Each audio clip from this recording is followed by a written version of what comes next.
In most things video games, when we, as gamers, get an announcement for a sequel of a game that we love, we get all giddy and do a little nerd dance that we all do. Don't you pretend like you don't know what I'm talking about.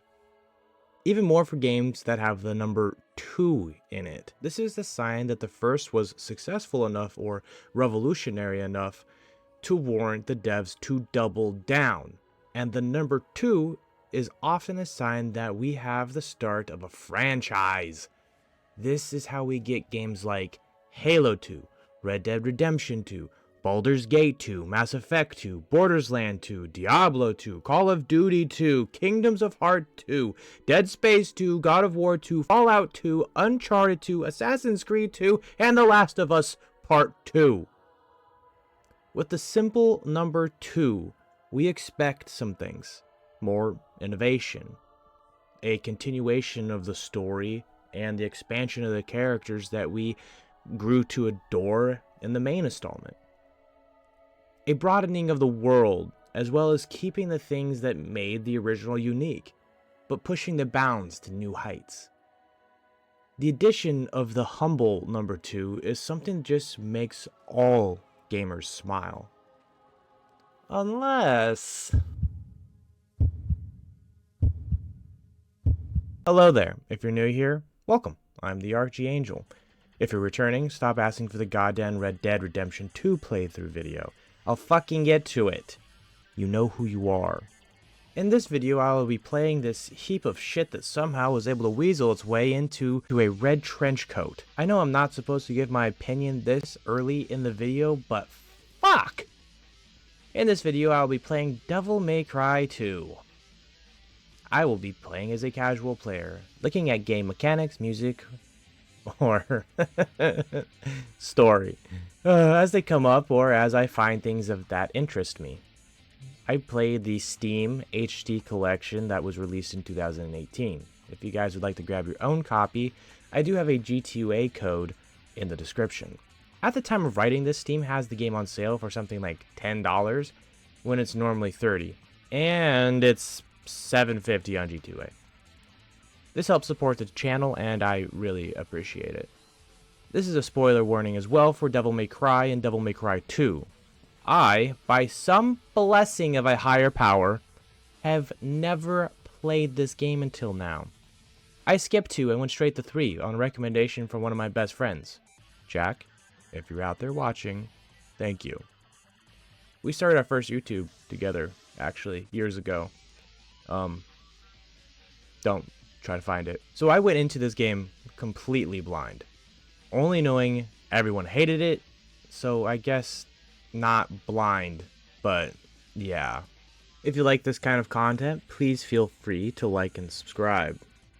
My YouTube analytics says that fucking 95%? Really? 95% of you fools who watch aren't subscribed. Also, I'd recommend going and watching the video I made for the first game. But honestly, it's a bad video and the story has nothing to do with 2, but, you know, shameless plug anyway. Thank you in advance. In 2001, the Team Little Devils struck gold with Devil May Cry. The game selling close to 2.2 million copies and grossed around $110 million, reviewing amazingly with 80s and 90s across the board. It was a smash hit. Such a hit that it was almost immediately greenlit for a sequel. But this project was greenlit and had started production with no one telling the team that had just finished making the first game. Kamiya, who directed the first game, had no knowledge until they began the localization of the first game. Wait. What? Jesus Christ, they hadn't even finished making the shit for the first game to put out in English-speaking countries, and they're already stealing this man's brainchild. The Team Little Devils were a small group of Capcom's Studio Group 4. Studio 4 focused more on console games, while DMC2 was going to be developed by Studio 1, whose focus was more on the arcadey fighting games. With little to none of the original Devils on the team, this led to many changes. Also, Studio 1 named themselves Team Devil, pretentious pricks. The game ran into roadblock after roadblock. Originally, since Devil May Cry told a full story, Studio One was planning on telling a completely different one, set in New York. This was scrapped due to 9/11. The game was at one point not going to be a DMC at all, and just something completely new, as well as Studio One devs being so unfamiliar with 3D environment, they were just struggling. The game was shown at an early 2002 E3, and a 2-mission demo was released, as well as being slotted for the end of a 2002 release. With 6 months left of the deadline, there was a director swap, and to this day, no one has ever talked about who the original director was. And the game was largely incomplete. Well, the important parts were largely incomplete, like gameplay and missions. They started by making the crust of the pie and forgot the gooey insides. This ended up leading to many things on the cutting room floor to give a playable game in the time frame remaining. The new director did his best with what he had, having the game ready to release by January of 2003.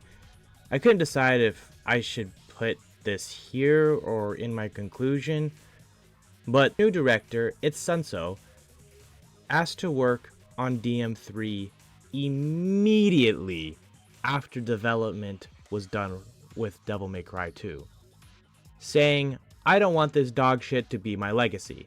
Okay, that's not exactly what he said, but I feel like it gets my point across.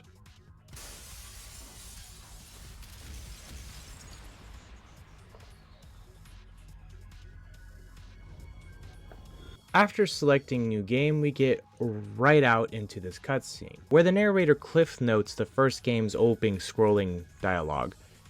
This woman is attacked in what looks to be in a museum. Dante says 2 words. You called? And she calls him Son of Sparta, so she knows his lineage, so we can assume that this is some kind of job he's taken. I've had this idea where I'm going to show how many words Dante actually speaks this game, just for shits and giggles. So far we're at 2. The lady throws a knife at a map, I'm guessing showing Dante where to go next, and we start the first mission. After jumping from his perch and showing us where to head, I assume, this is similar to the first game, where this is an area where it's just kind of a safe tutorial, where I press buttons and just kind of figure out what's going on. Hub is simple enough. Top bar is health, bottom bar is devil trigger. There's a weird circle thing to the left. Top right is how many red orbs we've collected. Also, this is script writing. Archie, it's been 5 days since I played the game, and I've already forgotten which buttons do what, so now I have to relaunch the game just to press the buttons and remember. I'm on an Xbox controller, so A is the jump, Y is the swing sword, B is the dodge roll, X is to shoot guns, left stick moves, right stick does nothing? Left and right bumpers together will activate devil trigger. Later, after you get more ranged weapons, you can hit left trigger to swap between them. Right bumper is to target lock, and left trigger is nothing. Much like the first game, objects that stand out from the background are often breakable, giving red orbs. Red orbs are how you unlocked... Huh. What the fuck do you use them to unlock? They're also used to buy you utility items. Things like more health, more devil trigger, healing stars, holy water nukes, normal stuff. Pushing forward, we find our first combat encounter.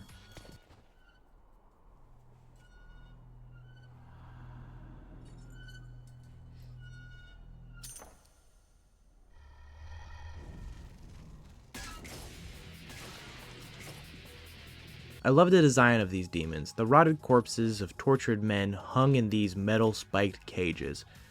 Also similar as before, Dante has a file on all the demons he faces, but this time around he's a lot less detailed on what they are or how to beat them. And since I'm in this stupid goddamn menu, this menu has 6 tabs.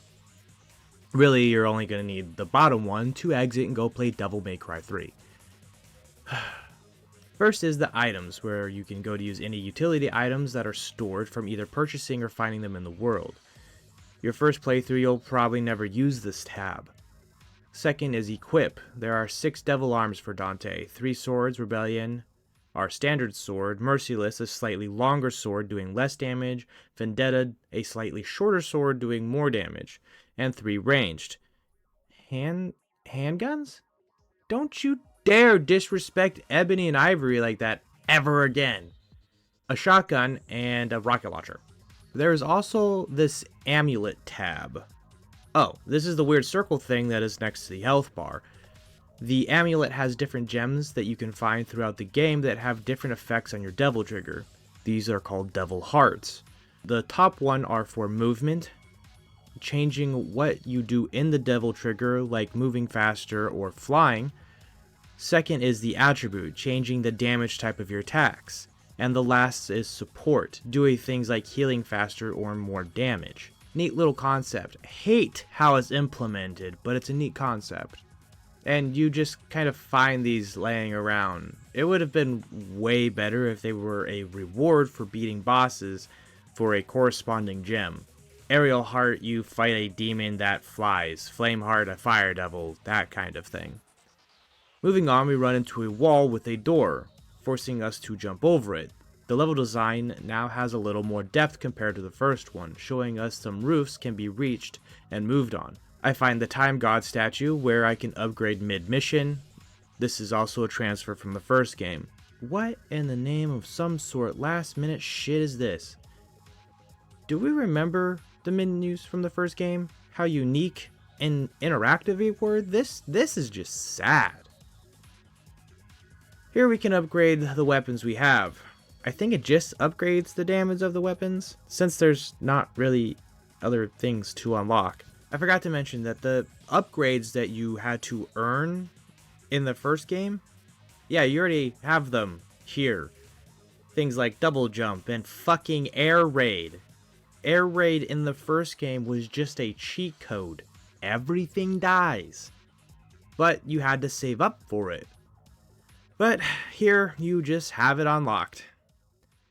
I kind of get not wanting to relock everything. This game does take place 10 years after the first one, so Dante should be a competent demon hunter, as well as not needing to relearn things in the way of him being a devil. But this is just so bland. I think I upgraded the swords probably 3 times. All the other orbs just went into upgrading health and devil trigger. I'll come around the corner to a closed gate with a red orb floating in a gate-shaped hole right around it. I like this breadcrumb trail in the first one, but here it feels like they thought I was too stupid to jump in the obvious gate-shaped hole. Oh, the obvious hole was a trap. I actually like this. It kind of makes it feel the red orbs may be trap instead of something helpful. Like the demons are aware Dante collects them. We finish off these ape dog shadow things, then run across the roofs destroying antennas, I think? Yeah, well, no more satellite for this village. We get to the cottage as the red-haired woman also seems to just be getting there. We get this awkward scene.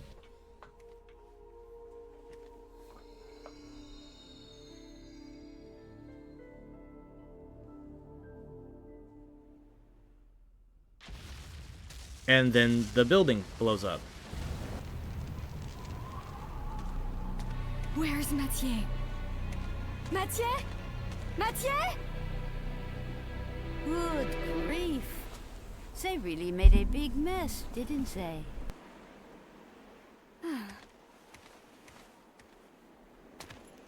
It sure took him a while to find this place. Oh, you have arrived, son of Sparta.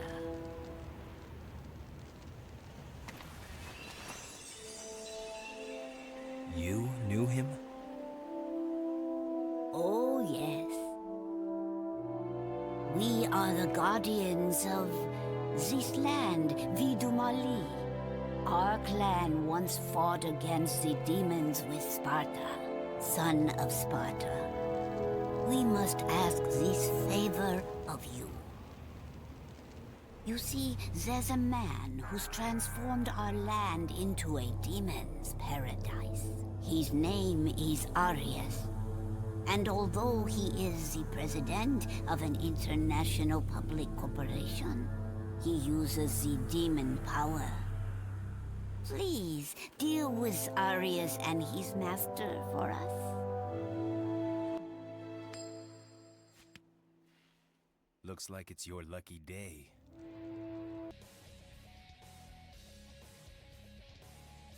Okay, simple enough. The plot starts to take form. This island is the home of a clan of humans that fought beside Sparta. Their island has been overtaken by a man and his corporation who have a great deal of demonic influence, and Dante has been hired to stop him. In return, one of the things we will get is she will tell us more about Dante's father, something that Dante, as well as a player, knows little to nothing about at this point.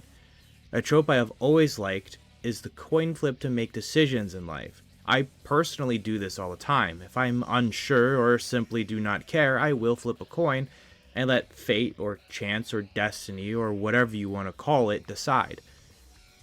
Though already this doesn't seem like the sarcastic, carefree demon slayer who has just a horrible choice of words we learned to love from the first game. Dante seems more serious, stoic, older, and I hate it. Dante heads down into the tunnel, being told it leads to a harbor. I really just like the color style they went with this game. Everything feels like it has a gloomy filter on it. Even the monsters tend to blend in with the environment. In DMC1, the monsters often stood out from the gray stone of the castle walls. There's almost no color to be found outside of Dante's red coat. The tunnel, which must be an old escape tunnel of some kind, we find walls with faces. We can hack through them, opening new areas. There are also these floor traps which you could fall into with demons hiding in them. These are more annoying than interesting. I find this floating red thing and I hit it and orbs come out, like a piñata. I find this room with square tiles. Oh, some kind of puzzle. So I run, I jump, I stab, and nothing. I go to the door, nothing. I try to interact with the skeleton in the corner, nothing. Okay, I must have missed something. I'll go back and run around and I find nothing. So I googled it. I also missed a secret room right in plain sight. No, it wasn't. This coffin next to the red orb thing needs to be interacted with. Who would think of that? Secret rooms also just suck. They are not puzzles or something challenging like from 1. They just have 3 waves of demons. After completing the secret room, I go back to the puzzle room and the door activates. The door activates and tells me to light a blue flame. So I'm not sure if this was just bugged for some reason or if the secret room is a requirement. Anyway, puzzle time. 1 square lights up in the yellow and I step on it and some walls pop up with floating orbs. I'm guessing I need to break all of them in a lot of time frame. Kind of hard to do when there's only 2 combos. Okay, I guess I failed the first round. Okay, I guess I failed the second round. I guess it just rolls into the next one if you fail. Okay, I'll try this. What the fuck is the point of this? Okay, I'll try this. What the fuck is the point of this? This isn't a puzzle. Next room, break the face wall. Wall slides open. I don't understand how these wall things are controlling the walls, so I'm just going to ignore it. Fall into a floor trap with these golems. If you don't kill them all the way, they will regain their health. Okay, some enemy variety. I like it. Find this orb with floating cubes around it. This is similar to the wall things you had to stab in the first one, except the combos in this game make this a pain in the ass and boring. I am now checking all the coffins to find secret rooms. The next one I find is also boring. While looking for these rooms, I discovered that I can also do wall runs. Being near a wall and pressing dodge will have you running along the wall or up it to do a backflip. These could be fun for combat if I wasn't doing it every time I was near a wall because I'm looking for the challenge rooms. I find a room with something glowy in it. Also, at this point, I've done my first upgrade and was seeing no new moves, along with not understanding how to do the few combos that I have. The game has an auto-locking feature, focusing Dante on the closest demon he is facing, symbolized by the purple circle. But our bumper locks you onto whatever you are currently looking at and allowing you to do stronger and different moves like Stinger and Uppercut. After clearing the room, the goats that looked like statues come alive. I actually like fighting these bigger guys more. You need to dodge more and try to do more attack chains. They're way more fun here. After finishing them, the shiny in the room flies into Dante's chest and he catches it, making him flicker between his two forms. This is our first Devil Heart, granting us flight. This also shows us that our Devil Trigger will be used to solve problems, like getting out of this room. Did not like that there is a charging station in this room and it just refills your Devil Trigger, but maybe this is just like a tutorial training wheels type things and it won't come up every time we need to use this to fly somewhere. Dante comes out of a secret passageway into a cobblestone street. This isn't a fucking harbor. We get ambushed by a goatling. I always love when enemies get intros like this. Here's a bad guy, here's some of what he can do. I go up to what I thought was a secret room door, but it's not. It's a boss fight in a train station against a giant orangish gorilla demon. Anyone else ever notice that the name also just looks like Orange Gorilla? This boss has been the funnest part so far. He chums and does this cannonball and he also grabs me. Not knowing what to do, I start just mashing buttons. When I hit my Devil Trigger, I blast out of his hands. I really like this. Being grabbed by bosses and not having anything to do and just take the damage is so annoying. The demon's basic attacks are easy enough to dodge, forcing me to move and roll around this arena. He can also jump the entire map and swing from the ceiling, along with a scream that sends you flying. While he's swinging, I tried to jump and shoot him, and I kept doing an inverted shooting down, even though I thought I was locked onto him. It looked and felt stupid. After defeating the orange gorilla, the boss drops the key to the harbor. I find a floating circle that lifts a gate. I went into the door behind it, and it started to spawn demons, so I think, okay, this must be the way I'm supposed to go, which means that the gate might be a secret or a special weapon of some kind. Hitting the circle lifts the gate, and it's on a timer, and it slowly falls. This is similar to one of the last missions in DMC. And the trick was to use the Devil Trigger to move fast enough to get out. So I do that, rolling just under the closing gate, right into a boss fight. Cool. Alright, it must be a secret boss fight. For those of you who have played this mission and know that this isn't a secret boss fight, I accidentally completely skipped over getting another demon heart for my amulet, but I didn't know until, well, me writing this. This boss sucks. Hit the tentacles till it goes away, jump up and hit the main body. The head also has some sort of poison breath. After you do a certain amount of damage, they have a force field and blows you away. Killing the hentai monster, and a door opens on the side. Go and pick up a shotgun and then motorcycle. Why? Because Dante is cool, and motorcycles are cool, and jumping bridges is cool, and all of this is cool, isn't it? No. And at this point, I'm just kind of lost. Devs also said they wanted to have more with the motorcycle, like entire missions even, but it had to be dropped due to time. Somehow now I'm in a city, and I'm in an underpass. How? I'm just here now, how? Then I guess these two white dogs jumped me. Why? What? These little fuckers annoy me. They just got the zoomies and made it hard to hit them.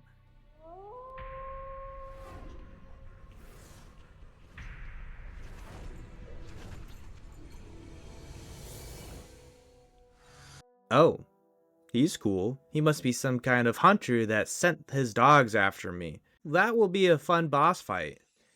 I get lost and find another orange gorilla demon. I thought I was going the wrong way and looking for hidden I thought I was going the wrong way. I was looking for hidden stuff, but I was not. Is that a fucking tank? Well, the tanks are boring. Get close enough and they can't hit you. And also, this is just lazy. I hate this so much. Who thought these were cool? Or a good idea? It feels like leftover assets from a Resident Evil game. Oh, for fuck's sakes. They are really doubling down on the infested machines, aren't they? This leads to me running to this building on accident. I was trying to find the fucking chopper. Guess I ran from the fight.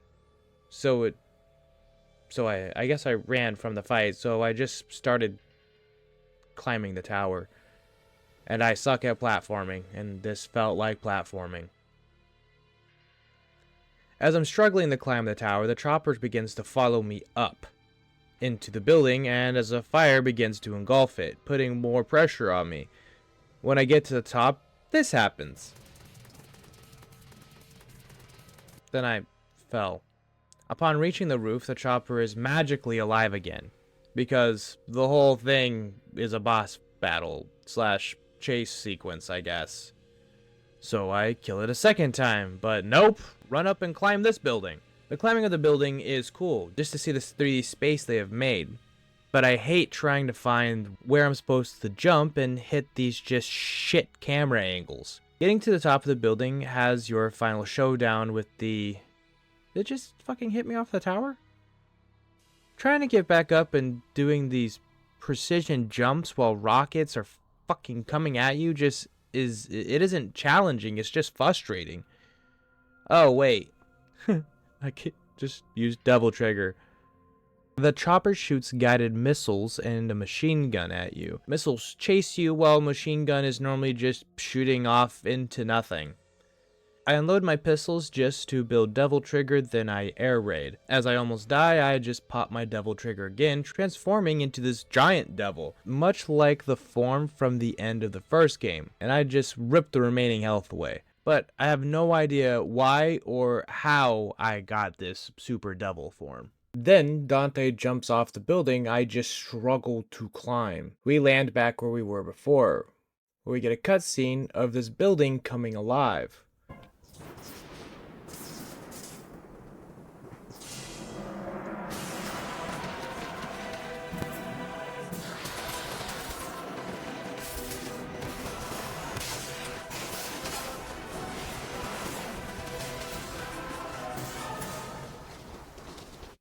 Oh fuck, it's a boss. It shoots a big laser and then a bunch of little lasers out of its mouth. Then when you kill it, its head pops off and does the same thing. Big laser and little lasers. What is going on? Then Dante sees this helicopter with the name Ouroboros on it. Dante looks at it and then turns to leave. Okay, is that our people? Are they coming to pick us up? We're heading to the helicopter now, right? Next, we see the chopper landing at an oil rig, and now Dante is inside. Okay, it must have been they were good guys, and they just came and picked us up and took us to this oil rig for some reason. I thought I was heading to the bad guys' headquarters, but this must be more of an important detour. I see some orbs to go get, and I Tony Hawk down these pipes. Open a door to a lot of stairs. I have to fly up into this tunnel between the stairs to grab a devil heart. The animation for this is the same every time we get a heart. DMC1 used to have us do cool shit when we got upgrades, and this is just Dante doing the same motion every time. Find a door and some lava and find a big sword in this dead thing's chest. Find another heart, and then I get to the end of the mission. No idea where I was going, but I'm here. Oh, I was heading to the helipad.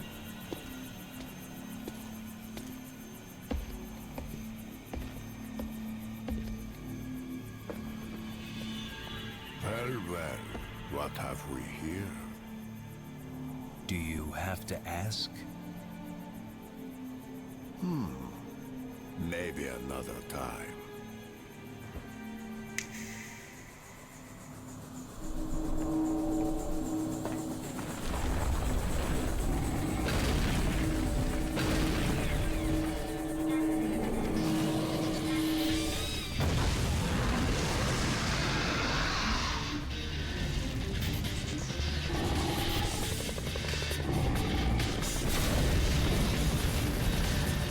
Okay.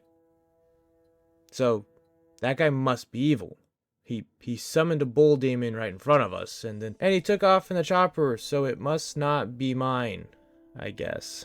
This boss fight is fine. If you get far away, he rushes you. Too close, he smashes the ground, summons fire. Really, there is this sweet spot where you can just shoot him. Trying to hit him with a sword is just so much punishment, so I just shot him. Now, the oil rig is on fire and is going to blow up, so we have to get off of it fast. I'm assuming that the demon did this when he came up from hell? We find a plane in a wind tunnel and to make a hole to escape from, and now we're back on a motorcycle. And I guess the oil rig is connected to land by a bridge. I'm so confused. The next mission, I am now in some kind of ruins. How did I get there? Why am I here? I don't know. I unlock this gate and hit a circle and get sucked into a portal where I'm attacked by golems. After the golems, as a giant moth demon shows up, this boss drops larvae that grow and try to eat you. They can swallow you whole and you lose health till you explode out of them. The devil trigger escape that I pointed out was so nice earlier does not work. When you aren't getting eaten, just shoot the moth. After that, a portal opens and I am back where I started. End of mission. Mission 11, I'm underground. How did I... Where the hell even am I? I'm in some kind of underground temple thing. Whatever. Some fighting, some jumping. Later, this eyeball thing falls and it chases me. If it touches you, it teleports you to a room with golems. After this, there's a meat smashing room with a dead end, and it shows that we're supposed to go through the dead end. So I hit it, and then I shot it, and then I ride the meat smasher. I thought maybe I needed to reactivate the ball and have that roll down and hit it to break it. Nope, I just need to hit it some more, but there's nothing that tells me to do that. There is no sign that the wall is having damage dealt to it. I meet the giant skeleton guy who sent the wolves after me. The wolves still have the zoomies, and he has a spear. Dodge timing is really important. He can, never mind, just use double trigger and then the air raid. After he's defeated, he teleports away. I fall into this rotating room with a ball of lightning, then use a secret door that leads to the ledge, just so Dante can do a superhero landing. Redhead chick is here with a cup. Did you find what you were looking for? Yes. Now we can stop Arius's ambition. Whatever. But actually, Oh look, another boss fight. Beat him, and then there's a stone elevator that takes me up, and the old lady is somehow here.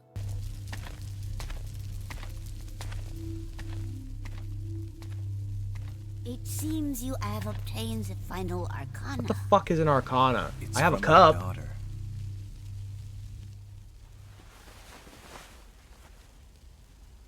What are you doing, Granny? There is one more thing I need to ask of you, son of Sparta. My daughter went to face Arius all by herself. Please, take these. Who the and fuck is save Lucia? Are Lucia. you talking about Red? If it's heads.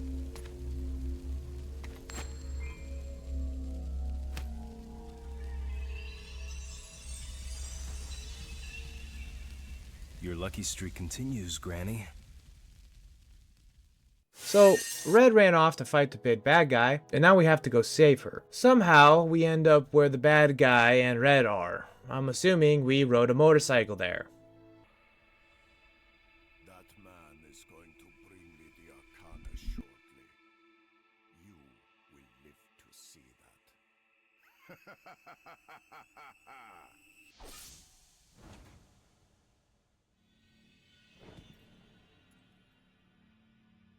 That's just a piece of crap.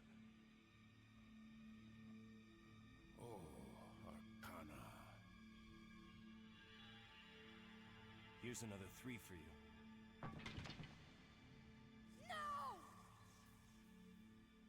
Crap like that doesn't interest me. But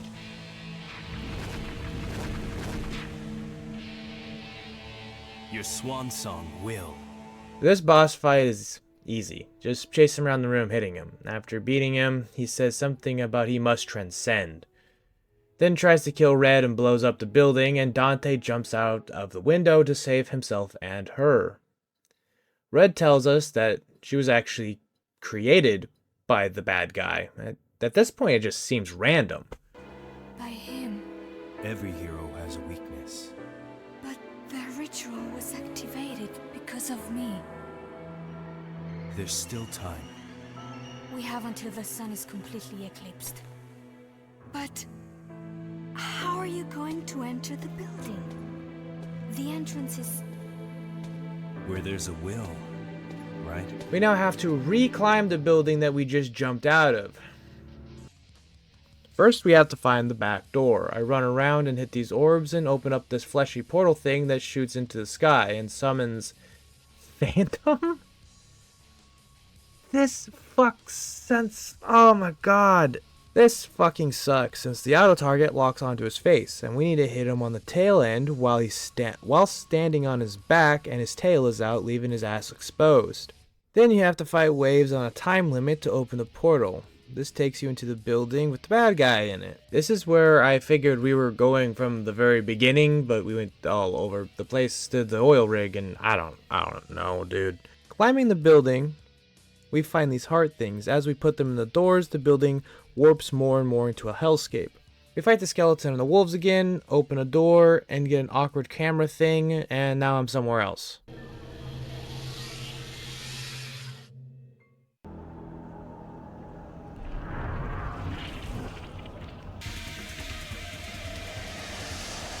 The son of Sparta, you must repent your sins. Don't speak. Just die.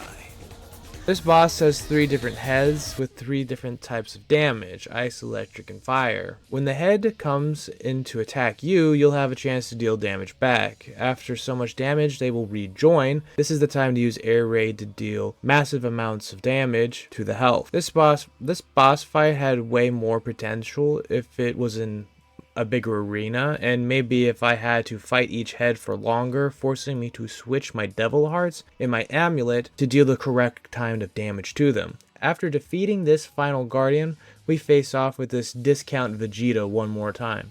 Dante walks in on him finishing the ritual, but nothing is happening. Turns out Dante switched out the coin with his own, so the ritual doesn't work and we beat the shit out of him.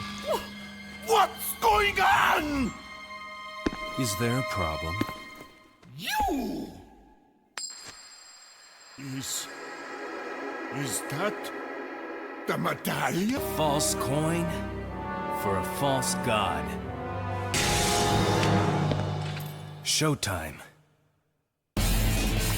The boss fight is just as lackluster as the first go around. Oh, and my outfit changed. Yeah, I forgot to hit record, so I went back and I'll get to the outfit later. My life! I was going to be the king of this world! King? Yeah.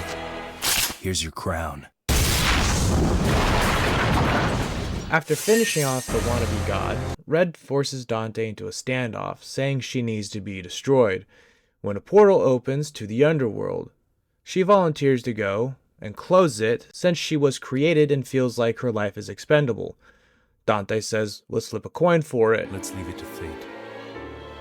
Heads, I go. Tails, you go.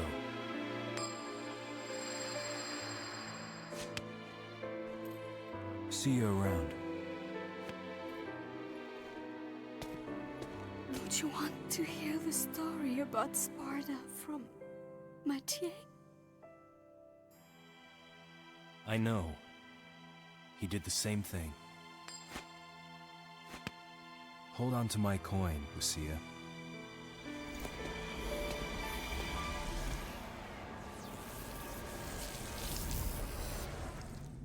I get the bit here. Dante always puts others above him.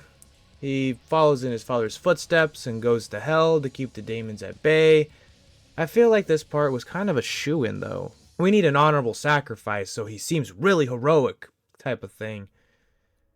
We already beat the guy that we were sent here to beat, right? Well, somehow the ritual that the bad guy wanted to complete, and Dante spoiled by putting his coin in, still stirred Argosax. The other guy was trying to take Argosax's power to become a god. Argosax, the chaos, is just that. Fucking chaos. It's a combination of 6 bosses. The floating head from the building, the bowl, the testicle... the tentacle monster, Phantom, the orange ape, and Griffin? From the first game? We didn't even fucking see him here in this one. This boss is a perfect reflection of the game.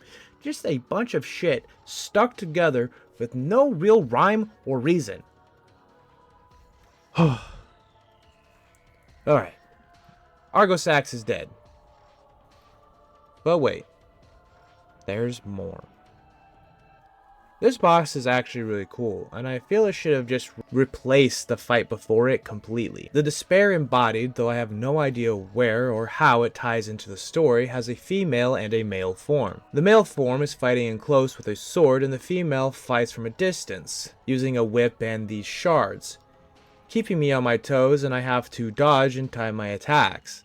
This is probably my favorite boss fight. I even died here once, and luckily it didn't force me to re-fight Argosax. After beating Despair, we get this cutscene.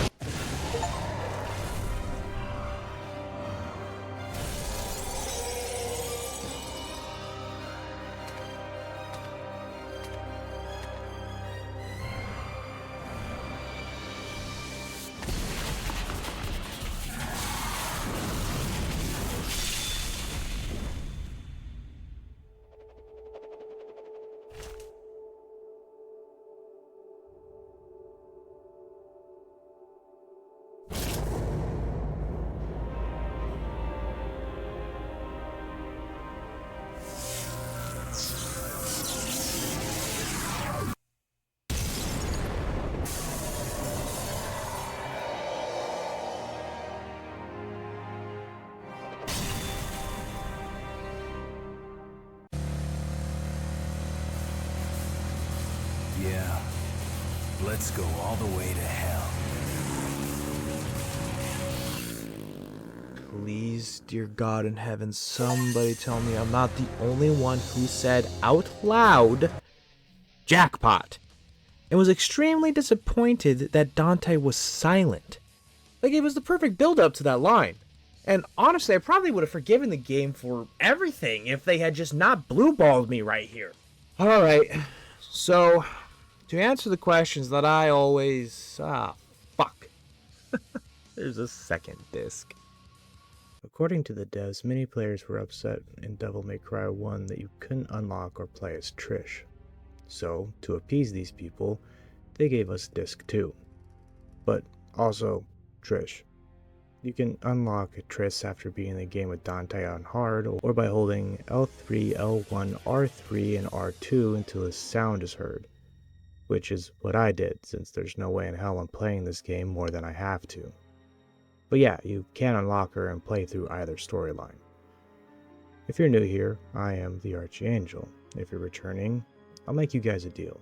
When we hit that 1K subs, I'll do a Red Dead 2 video, as a special.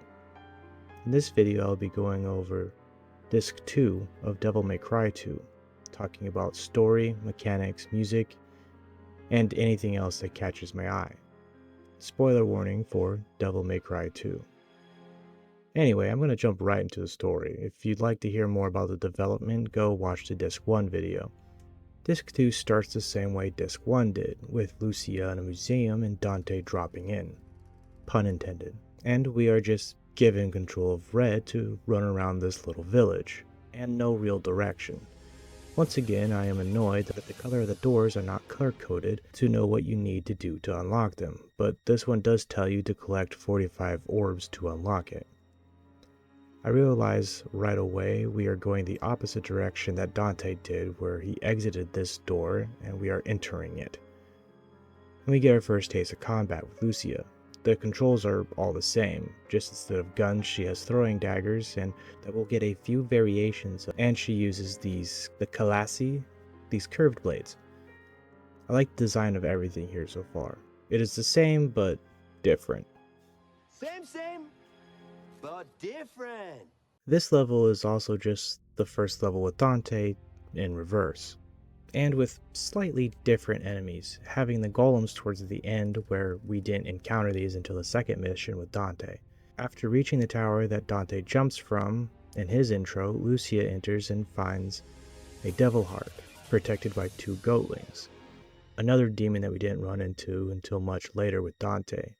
They don't feel out of place here though, it seems to flow well.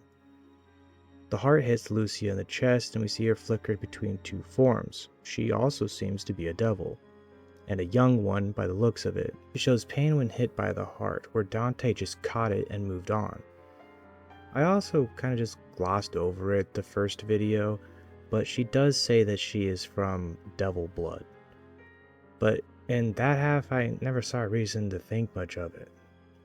But now we know that she is in fact a devil of some kind, her devil form being much more angelic. I really like her design. I fight to the top of the tower. At the top there is one of those circle boxes that we need to hit to activate the bell of the tower. It drops a platform to get to the next area and into a boss fight. This boss fight is a lot of fun. Lucia's moves feel more smooth and fluid than Dante's did. Each dodge, roll, and attack just looks better as well, even though she also really only has 6 combos. They seem to transition better than they did with Dante, who just felt choppy. After defeating the Guardian, a Chris knife comes out of a secret hiding place. This is the Arcana of Sparta. This is a holy relic that was used to seal away the great demon at one point in time. Reaching the top, there is some red orbs encouraging us to jump off and ending the mission. This would be the same spot that Dante jumps off from, which I wish they had shown her doing the same thing. Anyway, next mission starts with her walking up to the hut, and we get that same awkward scene with Dante again. And then the hut blows up, and all the dialogue is the same. Old lady comes to tell Dante that she will tell him of Sparta, sends Dante off. But now we get to see what happens after he left. Son of Sparta, did you obtain the other Arcanus, my dear?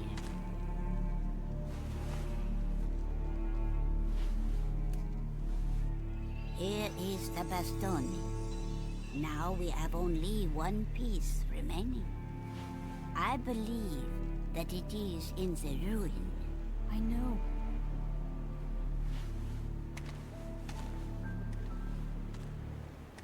So Lucia is hunting down the Arcana, and due to the subtext of the knife, we now know that they were used to lock away a great evil at some point. Lucia follows Dante down the underground tunnel with her own quest to find the last Arcana. She gets to skip the whole tunnel mission and just comes straight out onto the street. I like this. I mean, Dante did just clear it out after all. We fight the same goatling, but no gorilla fight. I head straight to the docks and straight to the hentai mermaid boss thing. Once again, Dante's in front of us clearing out most of the way, but it seems he didn't finish this boss off. Lucia does though, and moves the city streets on foot since Dante took the bike. I think it would have been funny if they also gave her a bike, but like a Kiyosaki Ninja or something sleek. Lucia fights an orange gorilla as a mini boss fight. This is also a lot of fun. I'm chaining combos together easily with her moving and attacking. I'm having a lot more fun already compared to Dante's story. She also just seems to attack faster. I also like that the attacks kind of have this stun on an opponent for a sec and you can see them stop moving. I don't remember if this happened with Dante or if it's just an easy mode thing. Next we have the fight with more infested tanks. Just you. After fighting one, just one, Dante had to fight 4 of these fucking things and then a damn Apache demon chopper. She also sees the Ouroboros helicopter fly over and recognizes it and gives chase. This story is already making more sense than Dante's patchwork shit. So she follows the chopper to the oil rig. She turns the power on for this wind tunnel, which is already on when Dante gets here. So now I'm assuming we beat Dante here. This powers some sort of demonic stone thing that powers all the doors. Upon opening all of these doors, she gets smacked with a devil heart from the fucking sky. Not sure why, but hey, now we got it. Oh shit, it's actually an evil heart, and it begins to drain Lucia's health. We enter the big spiral staircase, fly up, get a flame heart, run into the room that now doesn't have lava in it. This room is where we find the darts. These are similar to Dante's shotgun. Lucia puts the evil heart into some kind of power generator thing. This is the same heart that Dante takes later and becomes his offensive devil heart, so maybe this isn't a generator, just some kind of purifier. We run down a tram rail and then up an elevator to the landing pad.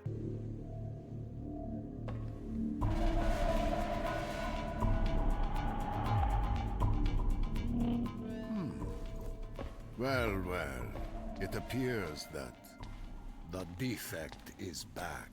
Defect? You are my creation. Liar! Mathieu is my mother. She merely found you when you were about to be disposed of, and then raised you as a soldier. Is that what you consider to be a mother? No! I don't believe you. Look. You have the mark on your shoulder. Proof that you're a mannequin. Kai. That is your real name. Now, give me the Arcanas. With them, my power will be complete, and I will become like the immortal Argosax. I will achieve absolute wisdom and transcend all. The world is already warped. Everything that belongs to the devils will eventually revert to its original form. Even you will betray your upbringing and turn on the humans. Accept it.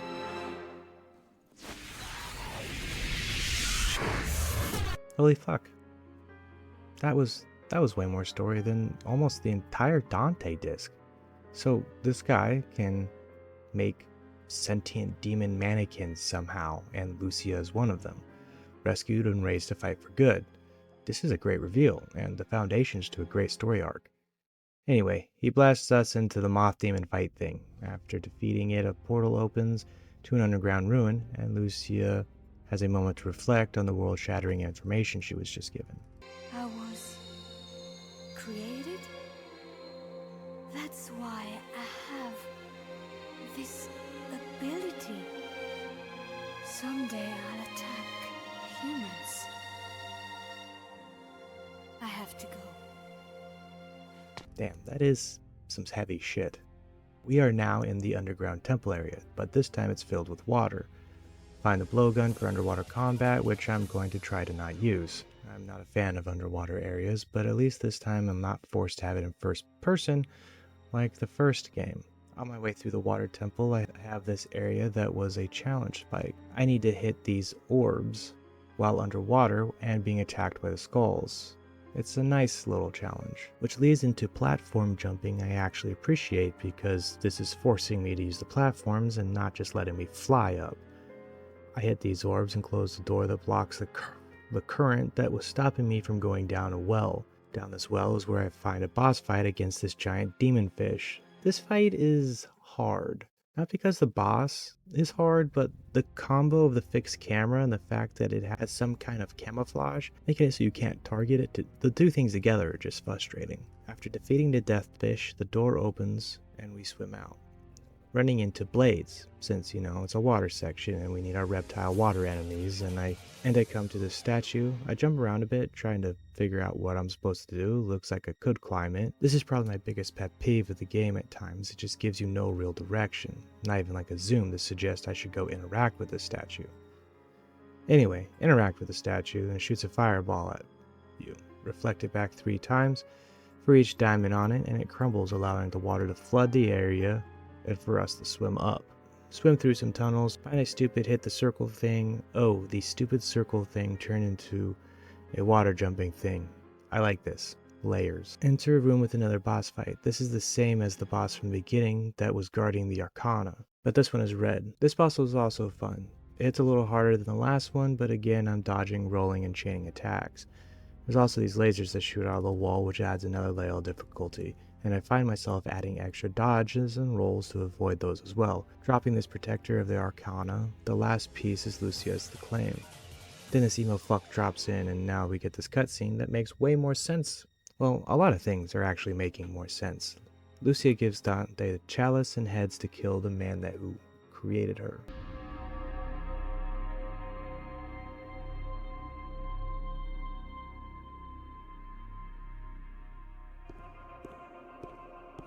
For a defect, you show promise.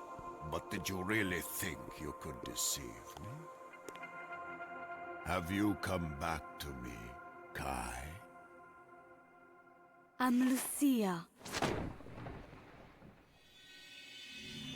Don't call me Kai.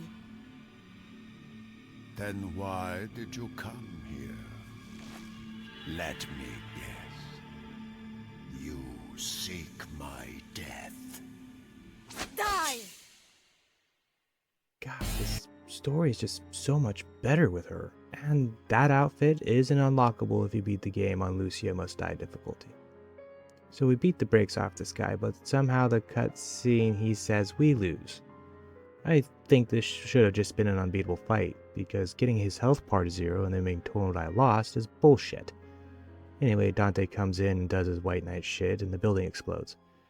We also get the scene where Lucia tells Dante about being recreated and Dante runs off to find the back door. And we get another expansion of what happens after Dante leaves.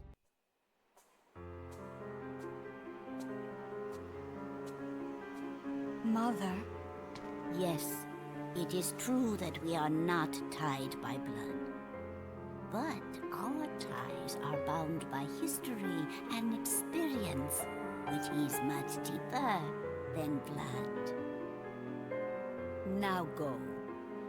Everything I know, I have passed on to you. You are my daughter.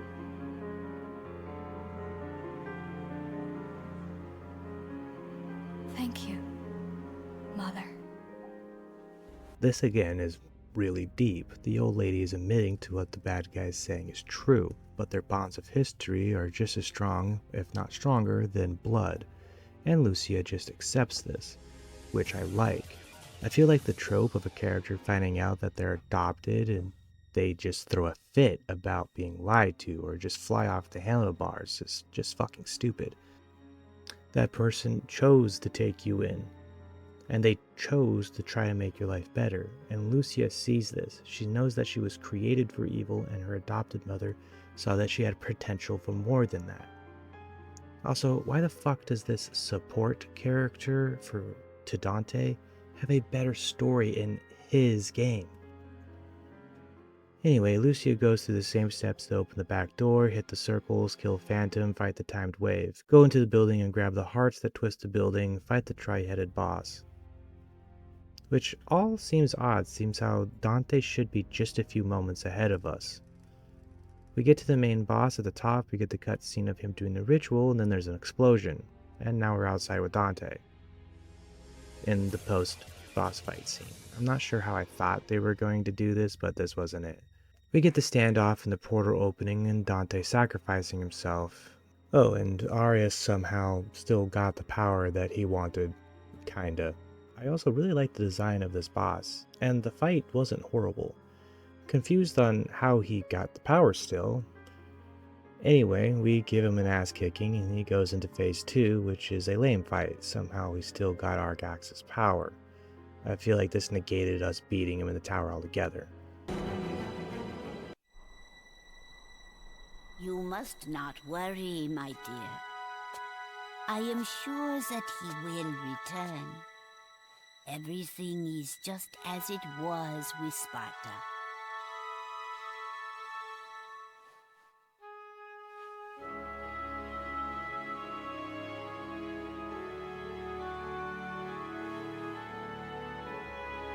Oh my.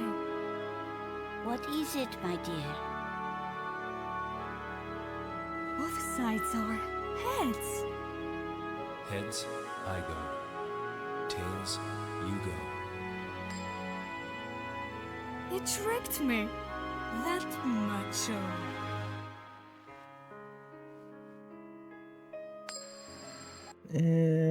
This bit where we see his coin's head on both sides the entire time. I know, we could tell the whole time every time we saw the coin flip, but still, the big reveal, he helped them just because he wanted to the whole time, not because of luck. And I actually looked up what macho meant, just because I felt like it was an awkward line to hear, but yeah, I guess it fits.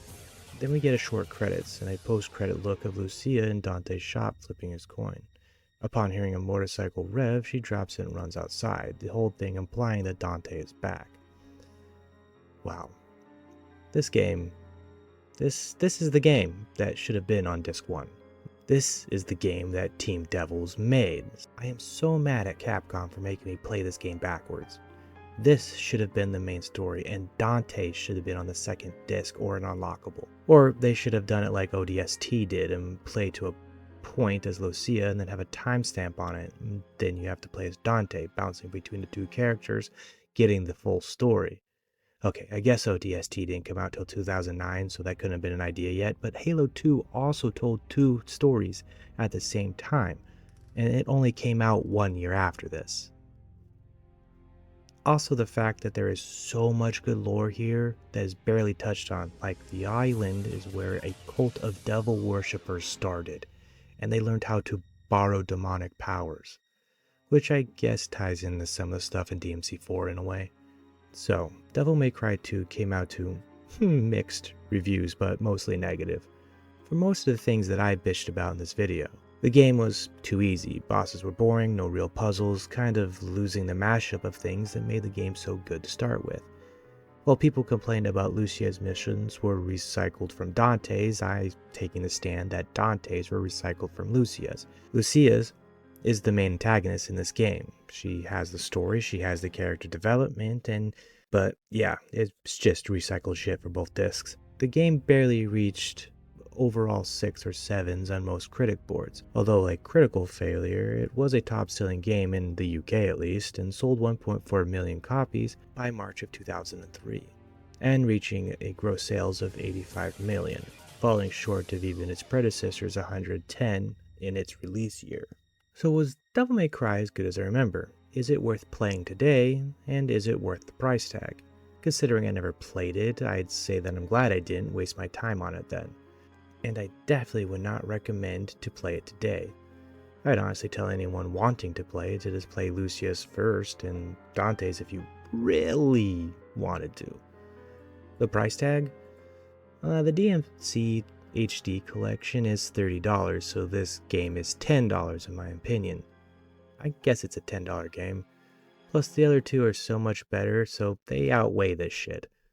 You can also use my G2A code and get the HD collection for like $10, which makes this game like $3, which is even closer to how much I think it's really realistically worth. If you reach this far in the video, thank you so much. It means a lot to me, and it really helps out the channel. Please let me know in the comments what your favorite Devil May Cry game is.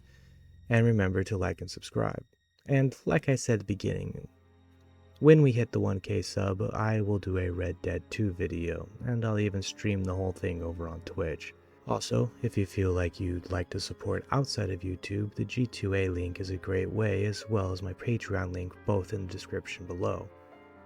And one last reminder, to stretch those wings. They'll take you somewhere, someday. I'll catch you in the next one.